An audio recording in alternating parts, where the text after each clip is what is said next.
Indian rupee hit an all time low against the dollar. आपने अक्सर अखबारों में, न्यूज़ में या रील्स पर ये देखा होगा। ये देख के सबसे पहला थॉट आपके दिमाग में क्या आता है? शायद यही कि इकोनॉमी स्ट्रगल कर रही है या देश में फाइनेंशियल इंस्टेबिलिटी है। और ये रिएक्शन बिल्कुल नेचुरल भी है, क्योंकि बचपन से ही हम सबका एक इमोशनल एस्पिरेशन रहा है कि $1 की वैल्यू ₹1 के बराबर हो और हमारा रुपी ग्लोबल स्टेज पर डोमिनेट भी करे।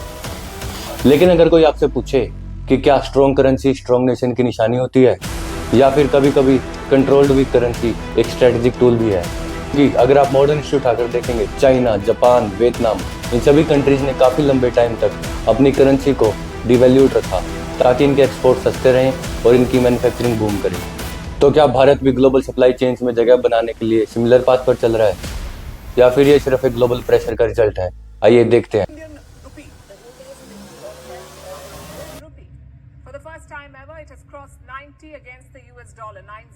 आप सब लोग यही सोच रहे होंगे कि ये रुपये की वैल्यू आखिर डिसाइड कैसे होती है। इसे ऐसे समझिए कि अगर दुनिया में किसी को भी भारत के गुड्स एंड सर्विसेज चाहिए तो उसे पेमेंट इंडियन रुपये में करनी होगी। इससे रुपये की डिमांड बढ़ेगी और रुपये स्ट्रॉन्ग होगा। ठीक इसी का उल्टा है, अगर इंडिया को क्रूड ऑयल या कुछ भी इंपोर्ट करवाना है तो उसके लिए उसे पेमेंट डॉलर में करनी होगी। इससे डॉलर की डिमांड बढ़ेगी और डॉलर स्ट्रॉन्ग होगा। लेकिन रियलिटी में ये इतना भी इजी वे प्रोसेस नहीं है। दुनिया में करेंसी मैनेज करने के मेनली 3 एक्सचेंज मॉडल्स होते हैं और इंडिया ने जो मॉडल अडॉप्ट किया है वो काफी ही इंटरेस्टिंग है। सबसे पहले आता है फिक्स्ड एक्सचेंज रेट। यहाँ सरकार ही सुप्रीम होती है, वो पहले से ही मार्केट में उनकी करेंसी का क्या रेट होगा डिसाइड कर लेती है। फिर मार्केट में चाहे कुछ भी हो जाए, अगर सरकार ने बोला है कि $1 की वैल्यू ₹20 होगी तो वही रहेगी। दूसरे नंबर पर है फ्लोटिंग एक्सचेंज रेट।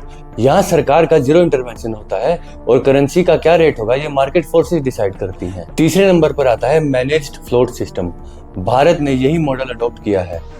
भारत में करेंसी का रेट मार्केट फोर्सेस ही डिसाइड करती हैं, लेकिन अगर वोलेटिलिटी एक हद से ज्यादा हो जाए तो आरबीआई बीच में इंटरवीन करके उस सिचुएशन को कंट्रोल कर लेती है। आपको याद होगा, भारत की फाइनेंस मिनिस्टर निर्मला सीतारमण जी ने पार्लियामेंट के एक सेशन में कहा था कि रुपये वीक नहीं हो रहा है, डॉलर स्ट्रॉन्ग हो रहा है।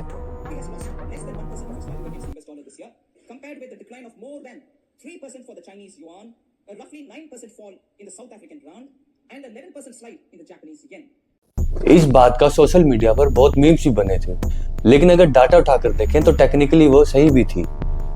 दुनिया की हर बड़ी करेंसी, चाहे वो यूरो हो, पाउंड हो, येन हो, वो डॉलर के मुकाबले क्रैश ही कर रही थी। ये वही बात हो गई कि आप क्लास में 90% लेकर आए लेकिन टॉपर 99% ले आया। आप फेल नहीं हुए, बल्कि कंपटीशन का लेवल बढ़ गया। यूएस फेडरल रिजर्व, जो यूएसए की सेंट्रल बैंक है, उन्होंने अपना इंटरेस्ट रेट इतने हाई कर दिए कि पूरे दुनिया का पैसा अब यूएस से शिफ्ट हो रहा है। सिर्फ ग्लोबल फैक्टर्स को ब्लेम करना पूरी पिक्चर नहीं दिखाता है। अगर रुपये गिरना सिर्फ मजबूरी ही होता तो आरबीआई अपने रिजर्व यूज करके उसे रोक देता, पर आरबीआई ऐसा नहीं कर रहा है। यहाँ हम बात करेंगे चाइना ने जो स्ट्रेटेजी अपनाई थी अपने आप को ग्लोबल मार्केट में एस्टेब्लिश करने के लिए। चाइना ने जानबूझकर अपनी करेंसी को वीक रखा। वीक करेंसी मतलब सस्ते एक्सपोर्ट्स। याद है जब जियो नया नया था, उन्होंने लोगों को फ्री में डाटा दिया था, जिससे उन्होंने अपने कंपटीशन को ऑलमोस्ट रिमूव कर दिया था और मार्केट कैप्चर कर ली थी। इसे प्रीडेटरी प्राइसिंग कहते हैं। भारत आज ग्लोबल मार्केट में यही करने की कोशिश कर रहा है। अगर हम बांग्लादेश से टेक्सटाइल में या मैन्युफैक्चरिंग में किसी भी कंट्री से एज लेना चाहते हैं तो हमें ये इंश्योर करना पड़ेगा कि हमारे प्रोडक्ट का प्राइस कम रहे। और प्राइस कम करने का एक इफेक्टिव तरीका होता है करेंसी को डिवैल्यूएट करना। ये स्ट्रेटेजी सुनने में तो बहुत ही बढ़िया लगती है कि करेंसी को डिवैल्यू करो और एक्सपोर्ट्स बढ़ा दो, पर ये इतना भी आसान नहीं है, क्योंकि अगर इतना आसान होता तो आज पाकिस्तान और वेनेजुएला मैन्युफैक्चरिंग किंग होते। देखिए, हमें भारत सरकार की इंटेंशन पर कोई शक नहीं होना चाहिए। Make in India, skill India जैसी स्कीम्स यही शो करती हैं कि भारत सरकार फोकस थी शुरू से ही मैन्युफैक्चरिंग और स्किल्स पर, लेकिन ड्यू टू सम रीजन ये स्कीम्स इतनी सक्सेसफुल नहीं हो पाई। जैसे मेक इन इंडिया का टारगेट था कि 2022 तक मैन्युफैक्चरिंग सेक्टर का कंट्रीब्यूशन जीडीपी में 22% हो, लेकिन इकोनॉमिक सर्वे के हिसाब से ये कंट्रीब्यूशन सिर्फ 17% ही हुआ। पिछली स्कीम से लर्निंग लेके सरकार अब एक नई स्कीम लेके आई है, प्रोडक्शन लिंक्ड इंसेंटिव स्कीम। इसे पीएलआई स्कीम भी कहते हैं। इसका सिंपल सा मोटो है कि तुम फैक्ट्री लगाओ, आउटपुट जनरेट करो और सरकार तुम्हें कैश इंसेंटिव देगी। एप्पल और सैमसंग का इंडिया में आना इस बात का सबसे बड़ा प्रूफ है। करेंसी डिवैल्यू और ये पीएलआई स्कीम्स लाना काफी नहीं है। करेंसी डिवैल्यूएशन एक महंगे जिम की मेंबरशिप खरीदने जैसा ही है। जैसे जिम की मेंबरशिप लेने से बॉडी नहीं बनती, उसके लिए डाइट और एक्सरसाइज पर भी काम करना पड़ता है, वैसे ही वीक रूपी मैन्युफैक्चरिंग हब नहीं बनाता। उसके लिए land reforms, labour laws, logistics, इन सब पर भी काम करना पड़ता है। भारत सरकार ने इसी विजन के साथ लैंड रिफॉर्म्स और लेबर कोड्स पर काम करना शुरू किया, ताकि भारत एक मैन्युफैक्चरिंग हब बन सके। और इसी टाइम पर दुनिया में दो बड़े ऐसे इवेंट्स हुए जिन्होंने भारत के लिए ये गोल्डन विंडो खोल दी। पहला, कोविड-19 के टाइम पर जब ग्लोबल सप्लाई चेन्स डिसरप्ट हुई, तब बड़ी बड़ी एमएनसीज को ये समझ आया कि मैन्युफैक्चरिंग किसी एक देश पर डिपेंड होकर करना कितना रिस्की हो सकता है। दूसरा, चाइना प्लस वन स्ट्रेटेजी। इस स्ट्रेटेजी के अकॉर्डिंग बड़ी बड़ी कंपनी जैसे एप्पल, सैमसंग अब चाइना के अलावा ऑल्टरनेटिव मैन्युफैक्चरिंग बेस ढूंढ रही है और इंडिया इनका एक प्रेफरेबल चॉइस है। लेकिन भारत ही क्यों? मेनली 3 रीजन्स की वजह से भारत इन कंपनीज की प्रेफरेबल चॉइस है। पहला, कॉस्ट एडवांटेज। भारत में ना ही सिर्फ चीप लेबर मिलती है, बल्कि भारत दुनिया की सबसे बड़ी वर्किंग यंग पॉपुलेशन भी है, जो कि बड़ी बड़ी कंपनीज को काफ़ी लंबे टाइम तक एक स्टेडी और स्किल वर्कफोर्स प्रोवाइड करने की गारंटी देता है। दूसरा है प्रोएक्टिव गवर्नमेंट सपोर्ट।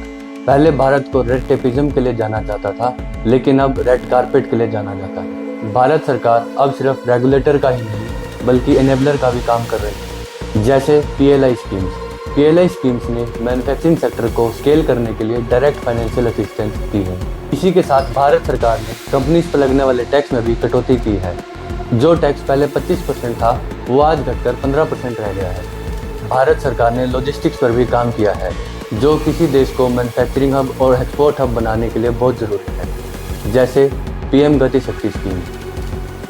तीसरा है ह्यूज डोमेस्टिक मार्केट। ये तो पूरी दुनिया को ही पता है कि भारत कितना बड़ा मार्केट है, और चीप इंटरनेट और यूपीआई के आने से टायर 2 और टायर 3 के कंज्यूमर बेस अब मेन स्ट्रीम इकोनॉमी में शिफ्ट हो रहे हैं। देखिए, भारत सरकार ने ये ऑफिशियली कहीं डिक्लेयर नहीं किया है कि वो रुपये को जानबूझकर डेप्रिशिएट कर रहे हैं। मैं बस आप लोगों को सिक्के का एक दूसरा पहलू बता रहा हूँ, ताकि आप अगली बार जब कोई न्यूज़ देखें तो उसका एक ओवरऑल एनालिसिस कर पाएं। जैसे इस केस में लोग वीक रुपये को inflation, weak economy, policy failure जैसी प्रॉब्लम के साथ देखते हैं, और ये बिल्कुल सही भी है। लेकिन इसकी एक दूसरी साइड भी है, जो हमने इस वीडियो में देखी है। मिलते हैं ऐसी ही कुछ और इंटरेस्टिंग वीडियोस के साथ। तब तक के लिए please like, share, comment on this video and subscribe to my channel perspective by Mohit. Jai Hind.